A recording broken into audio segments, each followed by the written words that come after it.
Hello and welcome back to our channel, where we discuss common medical topics from a practical point of view. Today we will be discussing a fundamental skill, accurate blood pressure measurement.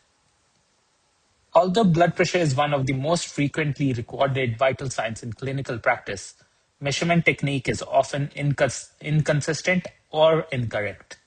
Even small errors can significantly affect clinical decision making.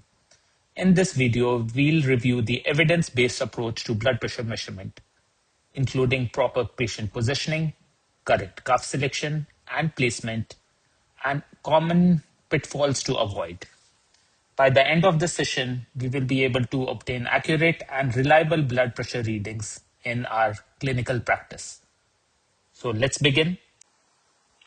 Let us first review some of the commonly used methods of blood pressure measurement. The most commonly encountered approach is the routine or casual office measurement. In this method, the cuff is applied soon after the patient enters the clinic and blood pressure is recorded immediately. However, patient preparation, positioning are often overlooked. As a result, this technique is highly prone to variability and may lead to inaccurate blood pressure readings. For this reason, casual or non-standardized measurement should be avoided whenever possible.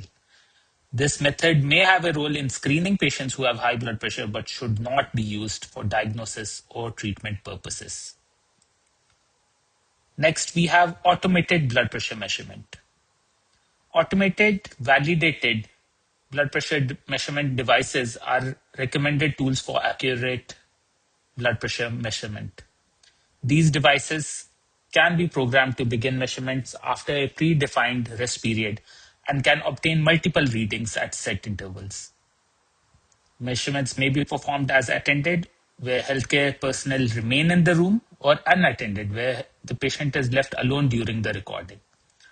Unattended measurement is generally preferred, as it helps reduce the white coat effect and improves the reliability of blood pressure readings. Up next, we have the standardized manual office measurement. This is acceptable when automated devices are not available, though it increases the likelihood of performance error and introducing the white coat effect. Ambulatory blood pressure measurement is the reference standard for the diagnosis of hypertension, as well as white coat hypertension and masked hypertension. It is performed using a wearable device which measures blood pressure multiple times over 24 to 48-hour period, 15 to 30-minute interval during the days and 30 to 60-minute interval at night. Unfortunately, it may not be commonly available. With self-measurement of blood pressure, the readings are taken at home with a personal blood pressure measurement device. Appropriate technique should be taught to the patients. Now let us discuss the standardized step-by-step approach to blood pressure measurement. Before measurement, the patient should avoid smoking, exercise, and caffeine for at least 30 minutes. They should be asked to empty their bladder. The patient should sit comfortably in a chair with feet flat on the floor and back supported and rest quietly for at least 5 minutes. The arm used for measurement should be bare, with no clothing under the cuff. There should be no talking by the patient or the healthcare provider during the rest period and the measurement period. The patient should also avoid using any devices during this time.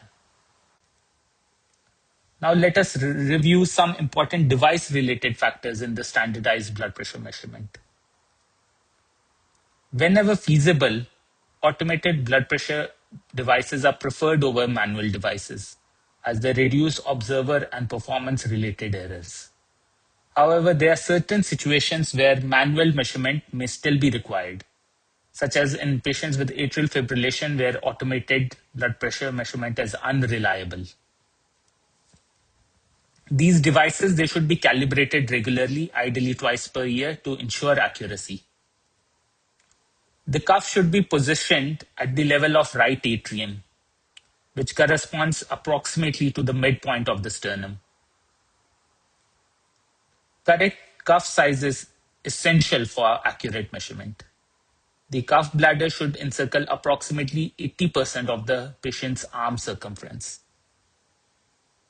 Here are some of the commonly used blood pressure cuff sizes. For an average adult, the cuff size of 27 to 34 centimeter is appropriate. Some of the other important practical points to be kept in mind. When recording blood pressure, use the arm that has higher blood pressure initially, and that will be the arm that will be used subsequently as well.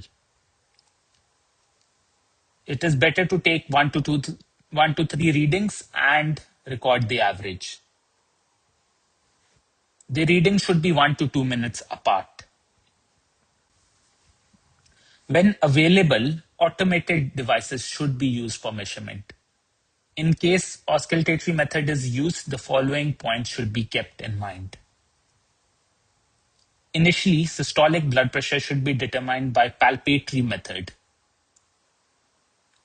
Let's say the systolic blood pressure is 150 by palpatory method, then we will have to inflate the cuff at least 20 to 30 millimeters mercury above the determined blood pressure. We should slowly deflate the cuff at the rate of approximately 2 millimeters per second. Another important point to keep in mind is we have to take multiple readings, and we can consider discarding the first reading to reduce the white coat effect. Thanks for watching. Please don't forget to like, subscribe, and hit the bell icon for more high yield content.